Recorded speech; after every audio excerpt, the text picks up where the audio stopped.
Good evening, ladies and gentlemen. I'm Colin Bailey, the director of the Morgan Library Museum. Welcome to our first lecture around the splendid Thaw exhibition. Item by luminous brain-zapping item, one of the paramount group drawing shows of the era. These are Holland Cotter's words in the New York Times, and they are music to our ears, but completely, if I may, completely deserved. This is an exhibition that summarizes the tremendous gift made by Jean Thaw, who turns 90 this week, to the Morgan Library Museum, where he has been a trustee for 50 years. Under the stewardship of Jennifer Tankovich, the exhibition has been beautifully installed. Stephen Saitis was the designer, and a group of us were involved in working on the catalogue, which reproduces very, very well every drawing that Jean has given to the Morgan. The exhibition will remain open after Noel's lecture, which I'm very pleased to announce. What better theme for a lecture this evening than that of collecting Old Master drawings? And this will be the overarching theme of the lectures associated with the Thaw exhibition. We hope to see you again in December, on December 6th, when Jennifer Tankovich will discuss the dealer Hans Kuhlmann and the American market for Old Master drawings. Although he needs really no introduction, is known as a friend to many people here, I'm delighted to welcome Noël Annesley, the Deputy Chairman of Christie's UK and a legendary raconteur this evening. Noël joined Christie's in 1964, straight from Worcester College, Oxford, where he studied classics, known as mods and greats. In those days, and until quite late, you could not study art history as an undergraduate at Oxford. He's 53 years later, he's still working at Christie's, so something must be going well. And last September, he organized the sale of Brian Sewell, his first department head, the legendary, cantankerous, brilliant art critic for the Evening Standard, who had left Christie's in 1967 and gone on to become a celebrated journalist. Together, Noël and Brian Sewell created the Department of Prints and Drawings, which thrives to this day. Noël Annesley's talent as a connoisseur has led to major discoveries.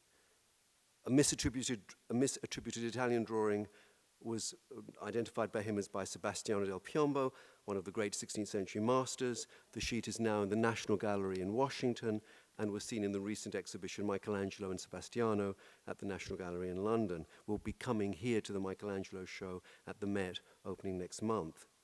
Notable again was his identification in 1987 of a cache of drawings found in an album as exceptional rare studies by Peter Paul Rubens. He's made attributions to Michelangelo, among others, discovered an exceedingly rare sheet by the almost unknown draftsman Garofalo, and I could continue for many, many more examples. Noël Annesley took his first auction in 1967, and over the years achieved record prices for drawings by Titian, Canaletto, Michelangelo, and Raphael. He has brought to auction some of the greatest drawings to come on the market in the Chatsworth sales of the 80s. And in 2007, he sold Turner's famous watercolor, the Blue Rigi, for £5.8 million to the Tate Gallery. So his engagement has been in many areas, many periods, many artists. What an opportunity for us tonight to hear Noël reflect and recollect on collecting drawings in the 20th century, an insider's diary. Please welcome to the Morgan, Noël Annesley.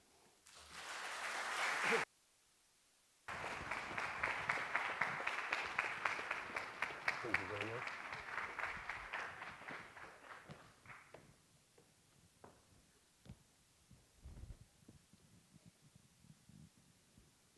Good evening, and thank you very much, Colin, for those generous words, over-generous perhaps. When I joined Christie's in 1964, Jean Thaw was already a seasoned picture dealer of more than 15 years' experience. He began collecting drawings in parallel with his dealing activities, spurred on by the enthusiasm of Claire, his wife of 63 years, who sadly died just a few months ago. How proud Claire would have been to walk round the magnificent exhibition which graces the walls of this legendary institution they have supported for so long. As you well know, Old Master drawings have been collected through the centuries, with Giorgio Vasari, the 16th century painter and architect, being a pioneer among artist collectors who have sought inspiration from the imagination and skill of their predecessors and their contemporaries. Vasari organized his collection in a series of volumes and arranged the drawings on the pages with attributions and decorative borders. They serve as illustrations to his pioneering Lives of the Painters. I'm going to show you both sides of an outstanding example, the so-called Vasari sheet, now at Washington, to which I will return later.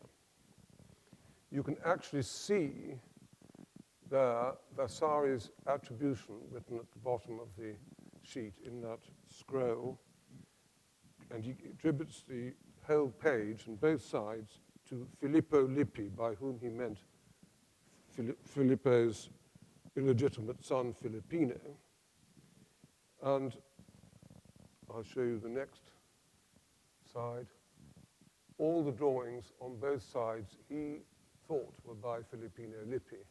Interestingly, modern scholarship has suggested that the watercolor at the bottom is there probably by Raffaellino del Garbo, another Florentine.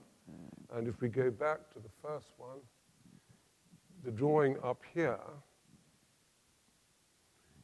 is very probably by Botticelli. It's not a certain game yet, but it's very likely. And here is an enlargement of that amazing sheet.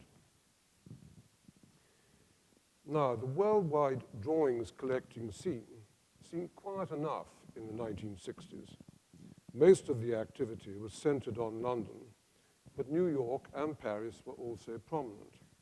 What is surprising now is the sheer quantity of drawings that appeared on the market. Drawings were frequently offered in group lots, often described rather rudely as parcels. And I've no doubt they were often rubbish. But in an era where photographs and reference books were scarce and expertise thinly spread, there were opportunities for dealers and collectors and museum people to make discoveries. But no one could have imagined then how many very fine drawings by the greatest artists would become available in the next decades. But that is what happened. I came to Christie's, as Colin was saying, straight after Oxford in 1964, not as a young art historian, but as one whose only qualifications stemmed from degrees in classics and a great enthusiasm for art. I was to assist Brian Sewell, a graduate in art history from the Courtauld Institute, who later achieved fame as a journalist and polemicist. Brian was the member of the Christie's picture department who had a particular affinity with drawings. Christie's were lagging far behind Sotheby's at this period.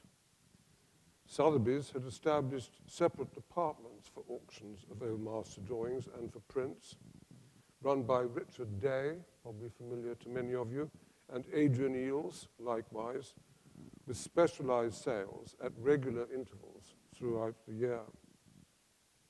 I have an illustration of just such a sale at Sotheby's. As usual in those days, a somewhat subdued, almost domestic affair. The auctioneer, Peter Wilson, you can't see, he's to the right of the picture, but I'm looking forward to showing you the youthful Richard Day, probably not a figure many of you know now, and Adrian Eales standing there demurely in the background.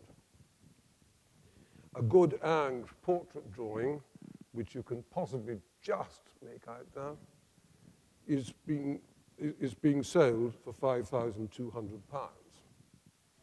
Richard and Adrian became good friends of mine, but only after the safety of their leaving Sotheby's. A sale like this would have been dominated by quite a small group of dealers, many of them based in London. Colnaghi's would be there in the courteous persona of Jim Byam Shaw. Lovely man. One of the best all-round drawing scholars of his time. He might have been entrusted with commissions from his friend Fritz Lucht, the century's most successful scholar collector. And he often had bids from America.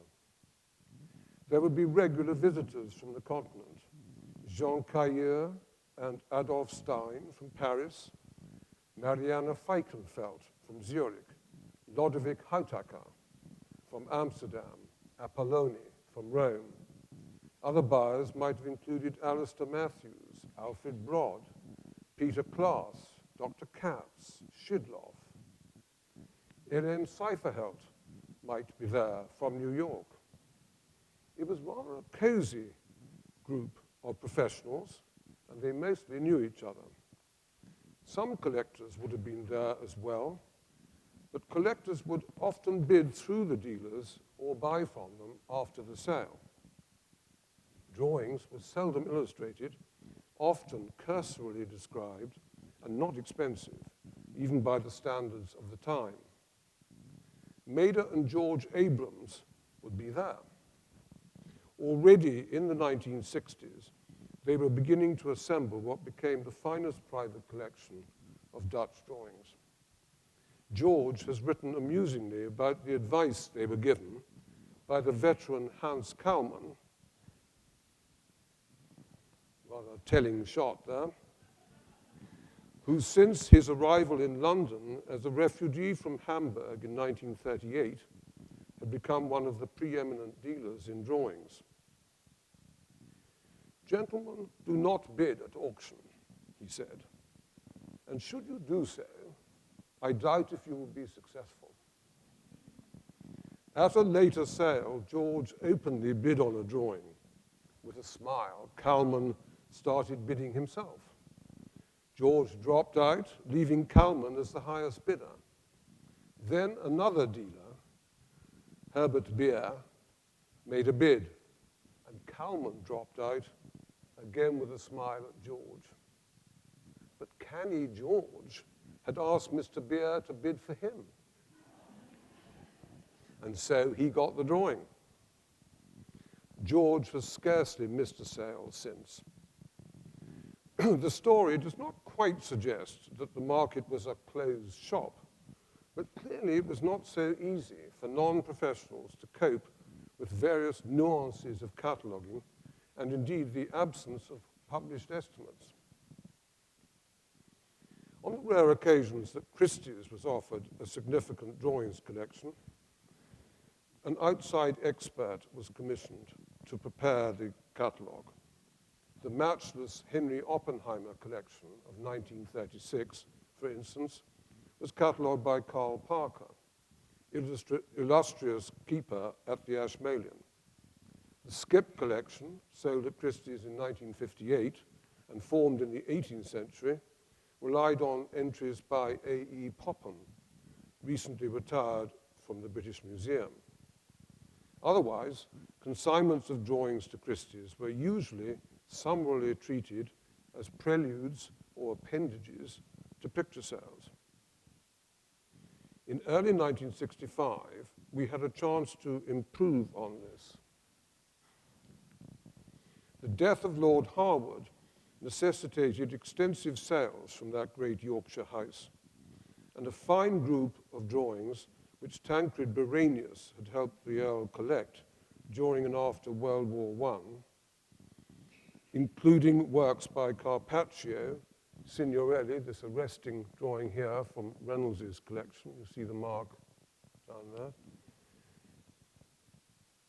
Pietro da Cortona and Rembrandt gave us the opportunity to build a sale around these. In addition, we had 166 drawings from an album by Domenico Tiepolo, consigned by Lord Beauchamp. Repetitive, but easy on the eye.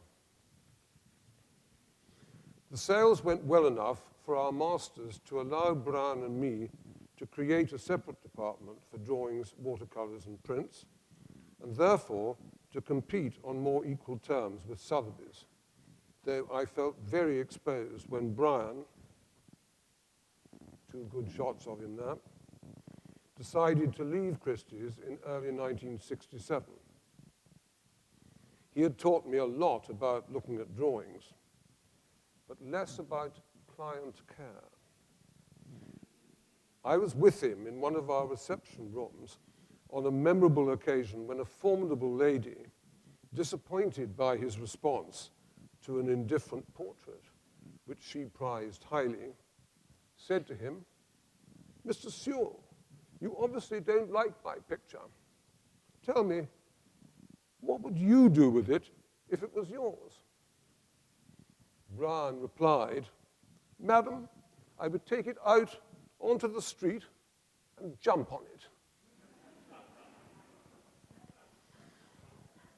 Brian was no doubt right to seek a career outside an auction house. Running the department was quite frightening at first. I was only too aware of my ignorance and lack of experience. I was, however, lucky in being able to make friends quite quickly with many members of what might now be termed the drawings community, and to seek their advice. They were a variegated mixture. Many had escaped the appalling Nazi regime in the 1930s and fled to Britain or to the United States, denuding the museums and universities in Germany and Austria of their most talented art historians. But some of them, in the process, transferring their talents to the great benefit of kindred institutions abroad. The Courtauld Institute, for instance, embraced Johannes Wilder, great Michelangelo scholar, and Friedrich Antal. Jakob Rosenberg went to the Fog. Others, like Herbert Beer, Alfred Scharf, the irreplaceable Edmund Schilling, with his peerless knowledge of early German art, became knowledgeable dealers and advisors. All helped me in different ways, and when I started traveling to America to get business, Janos Scholz, that wonderful man, was unfailingly kind and encouraging, as was Charles Reiskamp.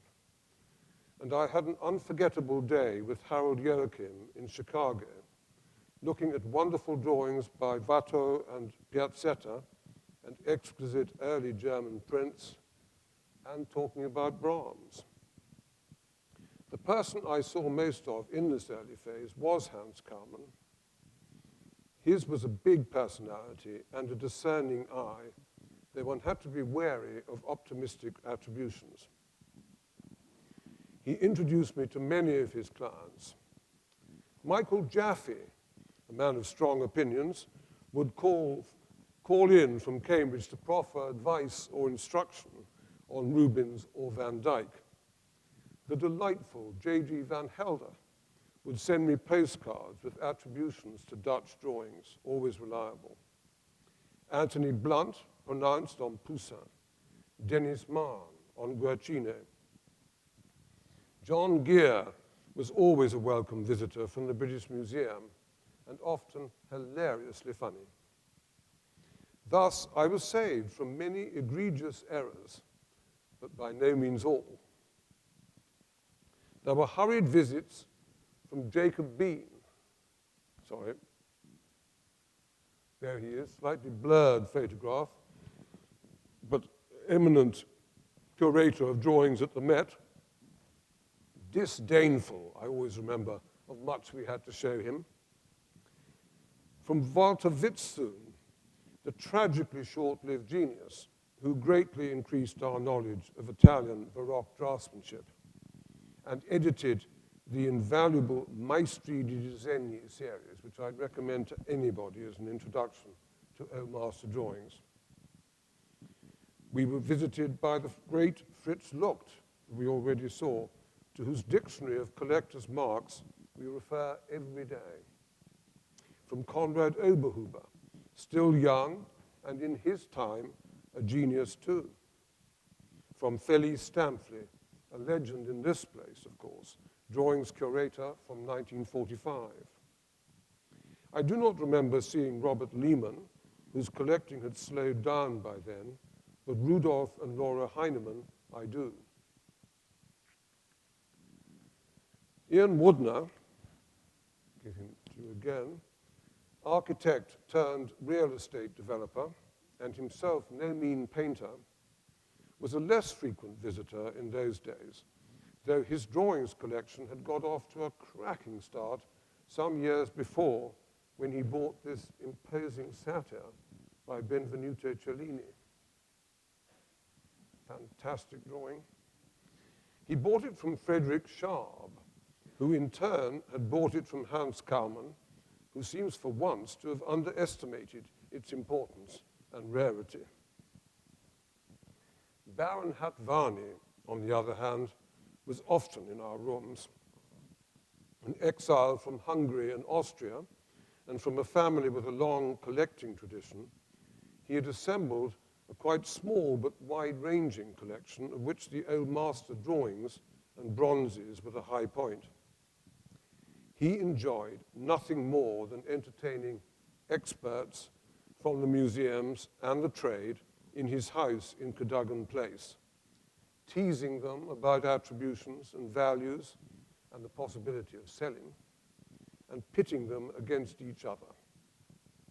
He was probably the most demanding client I've ever met, and I'm including Norton Simon, and he complained of neglect if I failed to visit him on an almost weekly basis when we would consume prodigious quantities of excellent white Burgundy. But I got to like him, as perforce did my wife Caroline, and I owe him a particular debt of gratitude, as probably the first significant collector I was able to woo away from Sotheby's. The reward was a splendid group of Netherlandish landscape drawings from the famous Trioin album, sold in 1973, and sales after his death, which included the magnificent Mantegna drawing, now on display in the Thaw exhibition. Another collector who became a friend was Villiers David, whose apartment overlooking Green Park contained a wide variety of treasures.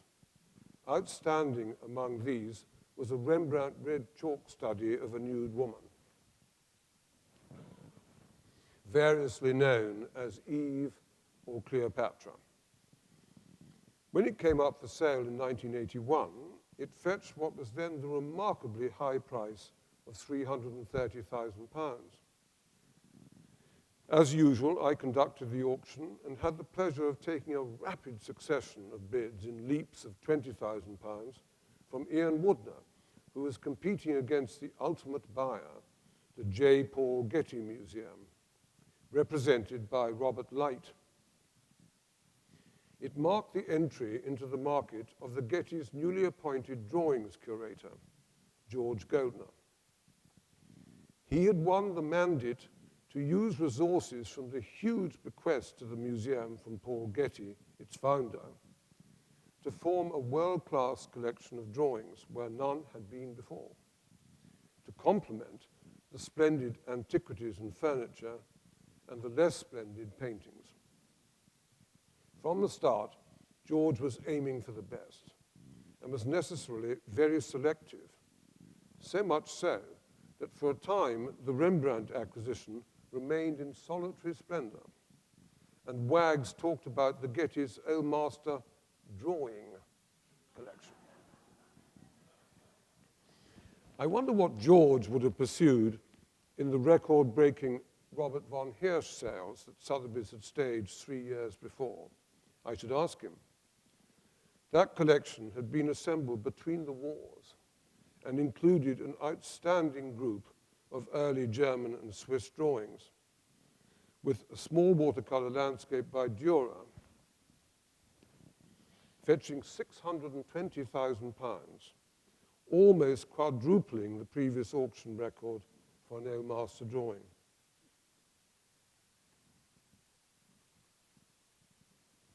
The Getty's intervention in the drawings market had a dramatic effect.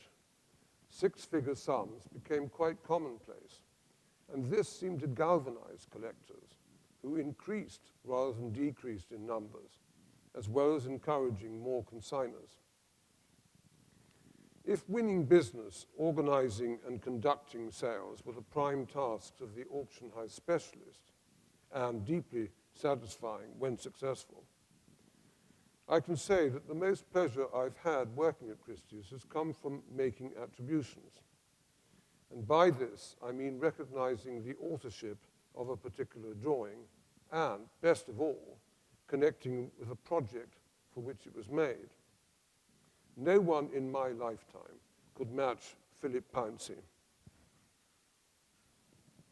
An amazing talent, who in the course of examining countless Italian drawings in print rooms across the world, made literally many hundreds of attributions, most of which have stood the test of time.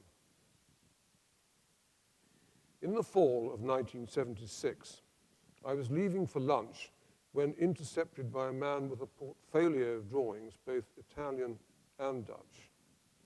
He came, I remember, from Leicester. Among them was this largely fully worked up study of a prophet, with the collector's stamp of Thomas Hudson, the 18th century portrait painter and discerning drawings collector, and an old attribution, not too implausible, to the 16th century mannerist Pellegrino Tibaldi.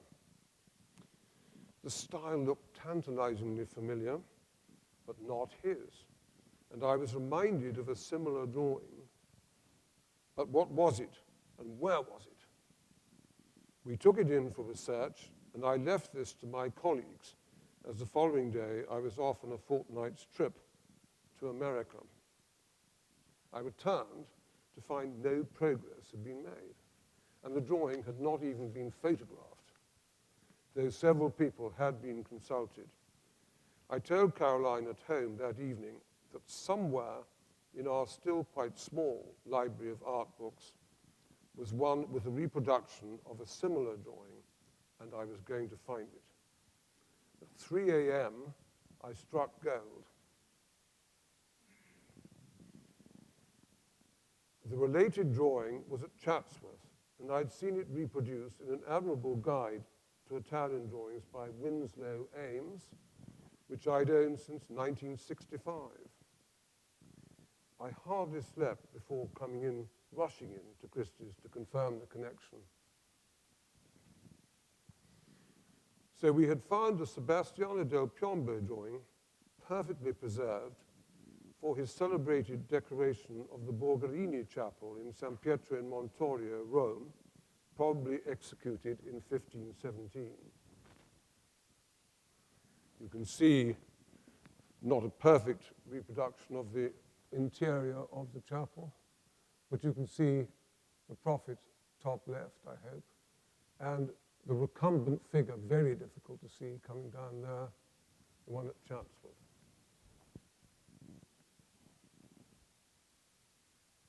There they are together, a really compelling comparison, I think you'll agree. You should look at the similarities in physical type, the treatment of the clothing, the dark wash and the bold white heightening, and the blue paper, always preferred by the Venetian Sebastiano. And each drawing is partly squared in red chalk. You can see there. The drawing fetched £104,000 at the sale in 1977, at the time a price second only to one for Michelangelo. And Michelangelo had supplied Sebastiano with drawings for the flagellation in the same chapel. You can see the flagellation just down there. The drawing is now in the National Gallery of Art in Washington, and you'll see it soon in the Michelangelo exhibition at the Met. Another attribution that I'm quite proud of, which Colin mentioned, came about in a curious way. I was asked back to a house in Warwickshire to update an appraisal and look at a dismembered album of male nude studies, which I'd not seen before. The binding had been damaged in a leak, and the album taken to the Victoria and Albert Museum, where the drawings were removed for conservation, mounted separately, and attributed to Bartolomeo Passarotti, a 16th century Bolognese with a penchant for powerful pen studies of male nudes. Fortunately, I had been working on Rubens' drawings in another context and realized that these were lost drawings for a projected anatomy book by the artist. Others had survived, but most were previously known from a series of copies in Copenhagen. So I'm illustrating one of the Rubenses, together with a bronze of an Écorché nude by Willem van Tetrode, which Rubens had used as the basis for all these studies. Dating from his years in Rome, and more striking perhaps than beautiful, they shed fascinating light on his efforts to master human anatomy. As is frequently the case with Rubens, not all scholars accepted this discovery first off, but by the time the drawings were sold in 1987, they had won general acceptance. Christie's new drawings department more or less held its own during the 1970s, but the competition from Sotheby's was formidable. Julian Stock had taken over from Richard Day and had the precious advice of Philip Pouncey, who had joined Sotheby's from the British Museum in 1967. Not a good moment for us. We at Christie's were battered by a series of single-owner sales at Sotheby's. The Strauss sale in 1970, which was here in New York, the Ellesmere sales of the Carracci and Giulio Romano in 1972, the Gaythorne Hardy sales in 1976, the Rudolph sales in 1977, and Hirsch in 1978. So the Hatvani estate sale of 1980 was important for us indeed. It contained the Mantegna drawing, which Jean bought and I've already showed you. The Villiers David Rembrandt we sold in 1981, as also described earlier, and in 1982 we secured a fine private collection from Switzerland, which yielded to the Getty a Raphael drawing we had re-established and a Rubens sheet after Titian. In 1982 also came up The Wing of a Roller, fabulous thing, by Hans Hofmann. I've sold many great prints by Dürer, but never a drawing or a watercolor. And this was the nearest I got. It had belonged to William Esdale and Alfred Morrison in the 19th century. I hand-carried it to Vienna to make a direct comparison with the famous wing in the Albertina. And I remember how a sudden gust of wind almost tore it from me, descending the aircraft steps for a moment. We catalogued it as attributed to Dürer. Alas, despite its superb quality, recently on display in Washington, by general consensus now, it is a Dürer imitation by Hofmann at his very best. And the Dürer monogram, which you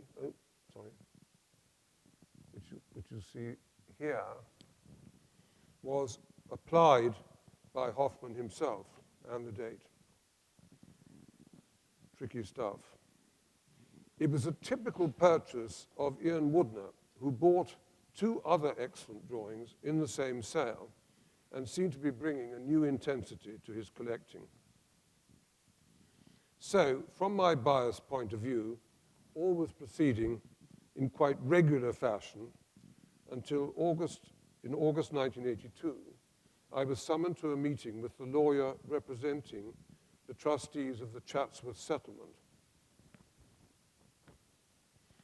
The only other person present was Christopher Ponter, Christie's director specializing in taxation and estate duty, a close colleague of mine.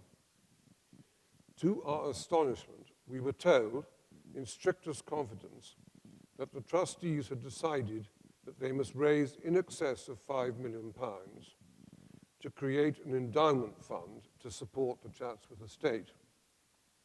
And we were required to make a selection for sale from the world-renowned drawings collection. It was to be a balanced selection which could appeal to an institution distant from London, like the Whitworth Art Gallery in Manchester, as a kind of mini Chatsworth. The Duke of Devonshire already had ties with Manchester, being Chancellor of the university there, and admired the knowledgeable keeper at the Whitworth.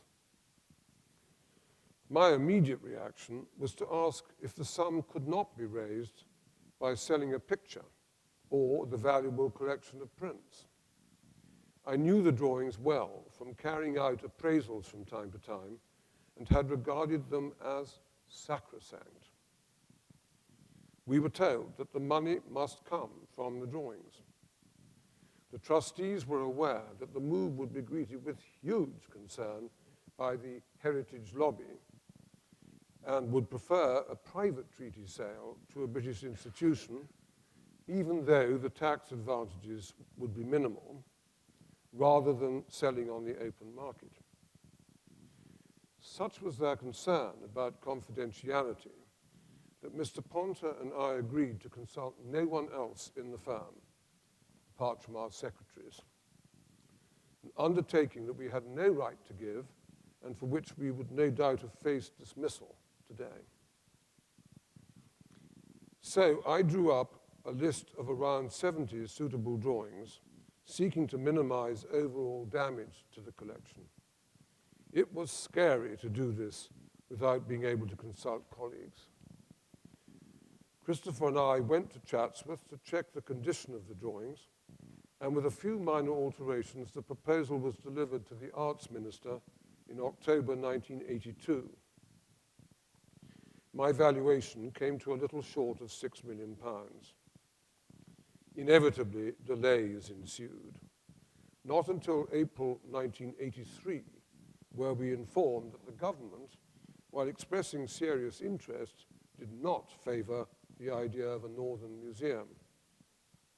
The British Museum must be the recipient. By the time a meeting took place between the interested parties in June, I had found it necessary to increase my valuation of the drawings to 7.2 million because of a recent surge in prices. Meanwhile, thank goodness, we had sought and received permission to brief our chairman in advance of the inevitable leak. Excuse me. The director of the British Museum at the time, Sir David Wilson, never seemed enthusiastic about the deal. The then keeper of prints and drawings queried some of the attributions, as did the firm of dealers which had been invited to prepare another valuation. Both came up with figures some £1.75 million lower than mine. The most significant discrepancy lay in the Vasari sheet, which I've already showed you, at £250,000 compared with my £750,000. It went on to fetch over £3 million in the auction.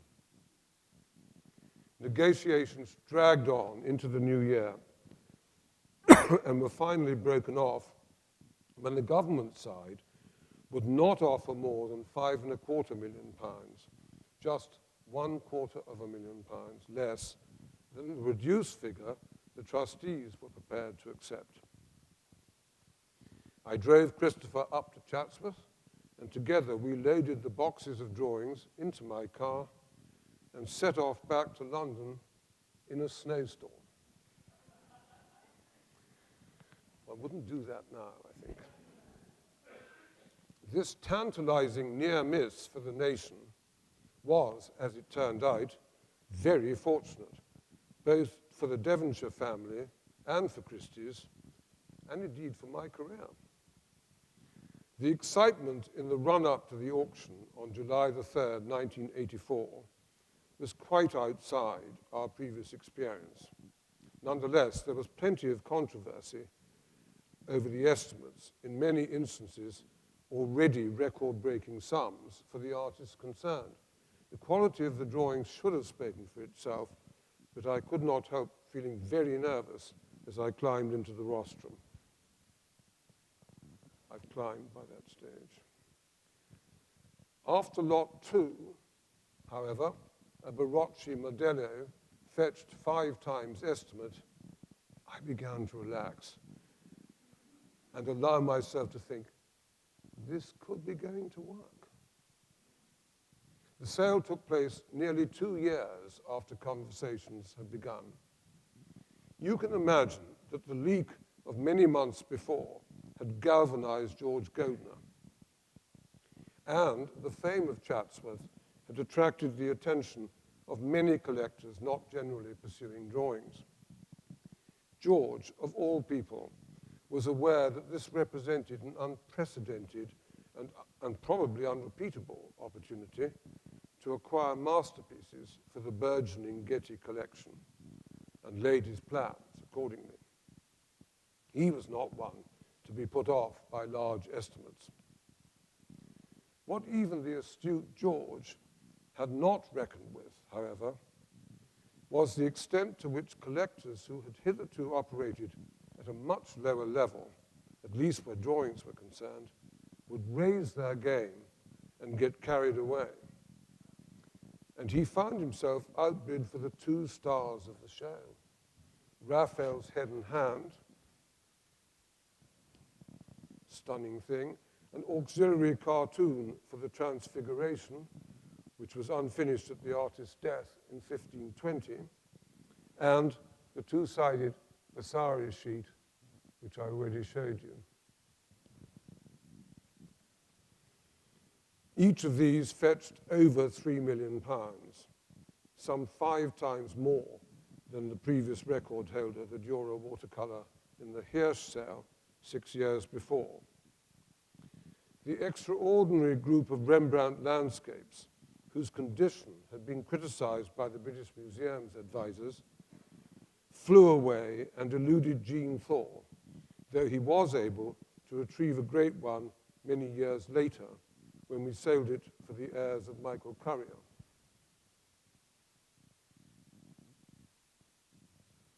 There we are. It blows up well. In addition to Ian Woodner's Vasari purchase and Barbara Piasecka Johnson's Raphael, 3 other lots made over £1 million, all bought by the Getty: the Mantegna, the exquisite Raphael metal point of St. Paul, and the Holbein portrait, valiantly underbid by Thaw. The Getty also bought 2 marvelous Rubens drawings, the Van Dyck portrait of Hendrik van Baarle, and several other lots, and yet there were plenty left for private collectors from all over the world. No one who was at the sale will forget it. The big room was filled to bursting and overheated by the television lights. The flanking rooms had subsidiary auctioneers, and crowds spilled down the stairs. The main difference between this landmark sale and others lay in the fact that the audience was mostly there to participate in the bidding, not as mere spectators. Telephone bidding was still in its infancy, and online had not yet been dreamt of. The atmosphere remained electric throughout the 2 hours it took to sell 71 lots, and the sale totaled £21 million, 3 times my estimate and 4 times what the British Museum had been prepared to pay. This event, already 33 years ago now, transformed the market for old master drawings. Many owners, especially in France, came to realize that they had something of serious value on their hands. Christie's and Sotheby's were able to mount important regular sales in Amsterdam, Monte Carlo, and New York, in addition to London. Paris came later. The Jonah's cry, "There's nothing left to buy," was stilled. Such plenty is hard to conceive now. The Getty, of course, continued to acquire at an impressive rate, and other new collectors entered the lists. Sotheby's fought back with the Springall sale in 1986 and that of John Gaines, who held only briefly his trophies from Ellesmere and Chatsworth. Christie's had fine old master prints from Chatsworth in 1986 and a second, much smaller tranche of drawings in 1987, chiefly notable for 4 more Rembrandt landscapes, 2 red chalk Raphaels, and Barocci's glorious large modello for the Madonna del Popolo. We sold this for a second time in 1999, and it is now in a Chicago collection. It remains one of my top favorite drawings. All this activity stimulated an interest, an increase in private collecting, and a spate of impressive exhibitions. Ian Woodner died in 1990, and many of his treasures have gone to Washington into the tender care of our friend Andrew Robertson at the National Gallery. But other collectors of taste and energy have emerged this side of the Atlantic in particular, and it has been our pleasant task, whether as auctioneers or dealers, to keep them supplied. D. Nixon, Casper, David and Julie Toby, and Chips Moore in New York, Anne Searle Bent, Jean and Stephen Goldman, Richard and Mary Gray in Chicago. They are just some of the collectors who have exhibited their holdings, while Jean Bonnat in Geneva has added an extensive collection of drawings to his remarkable library and has published beautiful catalogues. One of mine, more importantly, one of his favorites, is the Boucher. Gorgeous thing, woman's head from the back. He pursued it the first time it came up at Christie's in 1995 and caught it when it returned 6 years later. George Goldner moved from the Getty to the Metropolitan Museum in 1993. His last Getty purchase was Michelangelo's large and impressive Rest on the Flight from Major Eustace Robb's collection. But, as most of you will know, he proved just as acquisitive at the Met and added thousands of drawings and prints to the collection before his retirement 2 years ago. He continues to advise an exceptionally active and discerning collector here in New York, whose identity will be no secret to many of you. The Chatsworth drawing sales were followed by one from Hokum in Norfolk, which we organized in 1996. It may have been less important, but was particularly strong in Roman Baroque drawings, reflecting the taste of the young grand tourist, Edward Cook, 1st Earl of Leicester. This rare Pietro da Cortona landscape drawing is typical. That same year, we had to work hard to secure a truly outstanding Gainsborough drawing, which our general valuer had spotted in a Long Island attic, categorized as a reproduction. It went to the Getty. Another New York find was this ravishing Gerbrand van den Eekhout, a pure wash drawing full of Rembrandt's influence, which Jean Thaw was able to secure in 1995. 2 years before he bought the atmospheric Philips Konig landscape, and how magnificently that blows up, doesn't it? As a panorama from the estate of his old friend and mine, Laura Heinemann, the splendid Heinemann Tiepolos having come to the Morgan. This rounded out his Rembrandt and Rembrandt School holdings, which also include the ex-Chatsworth Amsterdam outskirts I've shown you already, and the 4 musicians, fabulous thing, which he bought earlier through another mutual friend of ours, Richardson and Hudson collectors' marks at the bottom there. I dare say he'd have wanted the handsome Heinemann Erg, which we sold in 1997, now at the Met. The summer of 2000 saw an amazing sale. As a young man at Oxford, I could not have expected that my friend and occasional bridge partner would 40 years on give us for sale his father's Michelangelo study for the risen Christ. Sir Brinsley Ford had bought it through Colnaghi at the Oppenheimer sale in 1936. It set a new world record at £8 million. Glorious in a quite different way was the Samuel Palmer of trees in Lullingstone Park. What a thing, which Jean bought the month before. When it appeared without fanfare in my office, I thought it was the most beautiful Palmer I'd ever seen, and I still do. You'll have marveled at it in the current exhibition. 2001 brought a call from Carter Brown, retired from his celebrated tenure as National Gallery Director. I flew from London to join my Christie's colleague Stephen Lash at Carter's home in Washington to discuss the sale of his Leonardo, Horse and Rider, one of the most famous drawings in America. We were admitted to the house, but at first there was no sign of either Carter or the drawing.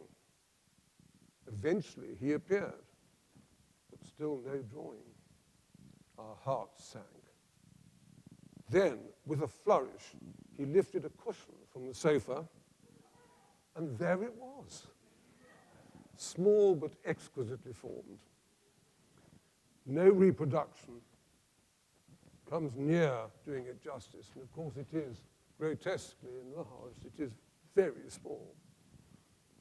I took it on what seemed like a world tour, and the tiny drawing made a huge price, £8 million, like the Michelangelo. In the same year, an unusually expansive panorama of Dordrecht by Cuyp awoke from its slumber in New England. Conservatively estimated, to say the least, it made $2.8 million. I still recall the sale-room battle between Luca Baroni and Robert Nortman. I had expected George Goldner to buy the wonderful Andrea del Sarto, which I am now showing you, I hope. But in fact, it was acquired by Luca Baroni for another distinguished collector, and it has just gone to the Getty with the ex-Castle Howard Michelangelo and other treasures, including this haunting Parmigianino portrait, which is, again, quite small but astonishing. Reverting to the Andrea del Sarto, this drawing was known only through a black and white photograph in John Sherman's monograph on the artist, and had been missing since the 1920s. Early in 2005, our Zurich representative emailed us an image in color. We swiftly prepared a proposal for sale, even before seeing the original. And I flew to Basel to present it on a chilly winter's day. St. Joseph's head is the same size in the related painting in the Pitti. You may have seen the drawing recently in the exhibition initiated by the Getty and also shown at the Frick. Probably of similar date to the Andrea del Sarto, but such a contrast in its northern directness, almost brutality, is The Head of a Man by Hans Baldung. From the second collection formed by Franz Koenigs. It made the journey from Amsterdam to New York in 2007 and now resides here. Major early drawings scarcely ever appear on the market. I thought the juxtaposition was rather nice and the contrast between the two. In 2006 came Turner's Blue Rigi, long celebrated as perhaps the best of the series and one of the most evocative of the artist's late watercolors. As you can see, it was its fourth appearance at Christie's. Competition was fierce, and to the acute disappointment of the American buyer, the Tate launched an appeal to buy it, which was successful. The price of £5.8 million will long remain a record for a Turner watercolor. It provides a telling contrast with the Thaw watercolor, also the Swiss subject, and a similar date. In 2007, my New York friends, John and Anne Strauss, gave us Fragonard's Radiant Gouache, L'Île de l'Amour, for sale. I'd known it from the days it hung in John's mother's apartment in Fifth Avenue, or on Fifth Avenue. It now resides, via our London sale, only a few blocks away from its previous home. The underbidder at over £1 million was on the internet. As auctioneer, I find this rather disconcerting, but I dare say it's commonplace now, especially in sales of contemporary art. And talking of Fragonard, I'd like to highlight the Thaw portrait, which he bought from Mrs. Donald Stralham before I sold the rest of her collection in 1984. Her marvelous Rosalba, Suzanne McCulloch, secured for Chicago, and how Suzanne's mentor, Harold Joachim, would have approved. In 2009, we sold the Raphael Muse for a groundbreaking £29 million. Again to a New York buyer, over 3 times the previous record for an old master drawing. It had belonged to an irascible but discerning British collector called Colonel Norman Colville, who owned another Raphael, a study for the Madonna of the Fish, now at Edinburgh, and an enchanting Leonardo Silver Point, which went to the Fitzwilliam. In 2011, Benjamin Perronnet had a triumph with this adorable Goya, now in a New York collection. During his 10 productive years at Christie's, he secured several other Goyas for sale. He would certainly admire the fine examples in the Thaw collection, perhaps especially the touching Muy Accordes, which Janos Scholz found for Jean in Brussels many years ago. In fact, I think that was Jean's first Goya drawing. In 2013, in a spectacular New York sale, we included a brilliant Claude landscape from the so-called Wildenstein album, thanks to the sensitivity of a colleague in the Impressionist and Modern department.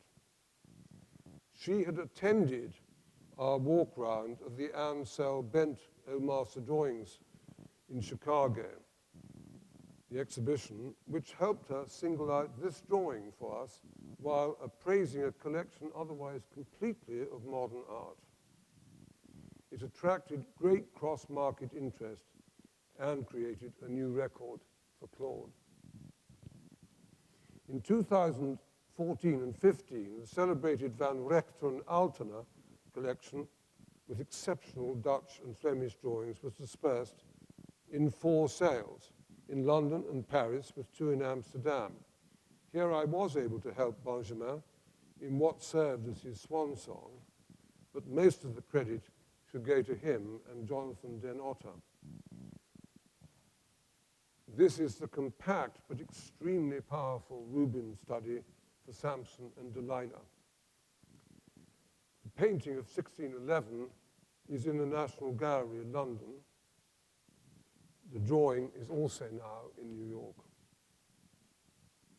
I've been wondering if and where I should include a brief reference to fakes, a real hazard in our field.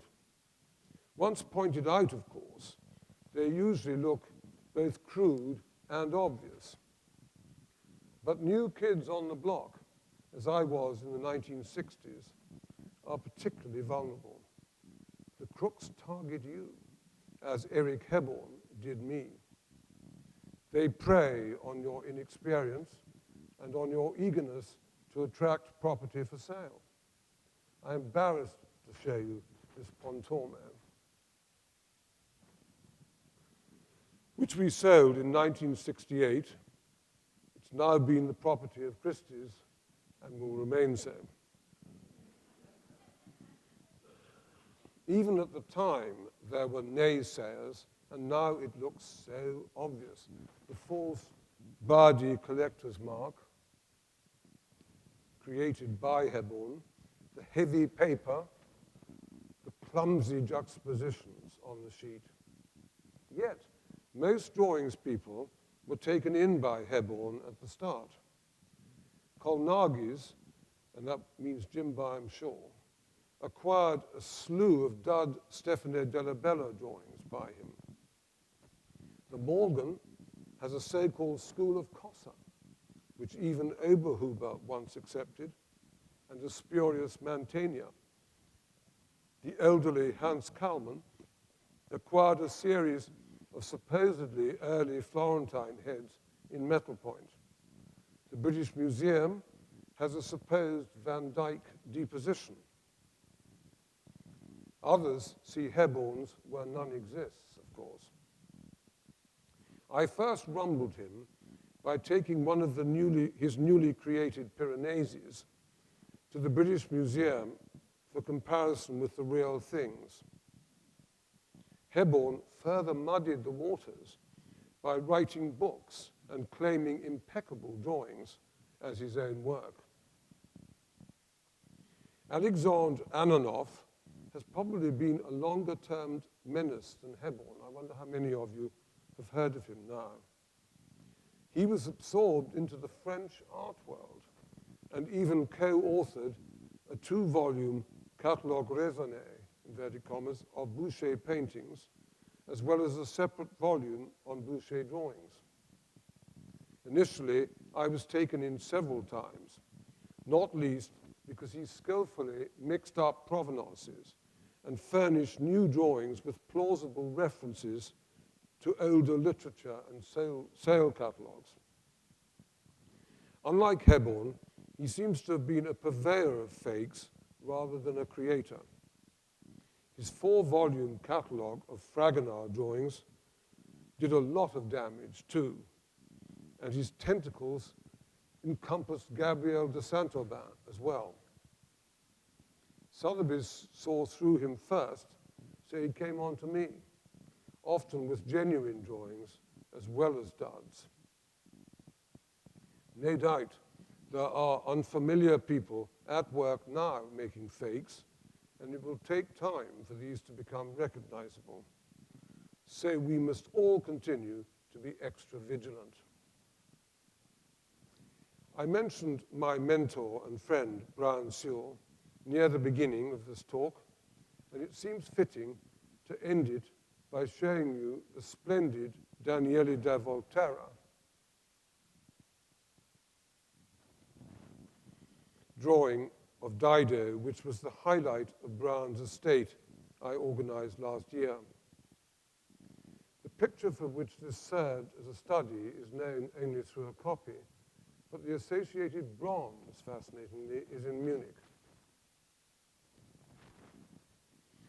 This drawing, again, went to an American collector, which serves to underline the point that during the last 50 years, when great drawings are sold, they usually end up in America. And they will no doubt continue to do so So congratulations to you all. I hope you've enjoyed at least some of this admittedly rather one-sided saunter down memory lane. I shall finish by saying how lucky I've been, not only to get into Christie's in the first place, but to be allowed to spend much of my time here exercising my hobby as my profession, and to do it with the help of so many clever and agreeable people, starting with Francis Russell and Hugo Chapman, and most recently with Stein Alstains taking over the leadership of our Old Master Drawings team. I've made many precious friends among collectors, museum people, art historians, and dealers who have supported our efforts through thick and sometimes through thin. I'm so grateful to them all. Thank you very much.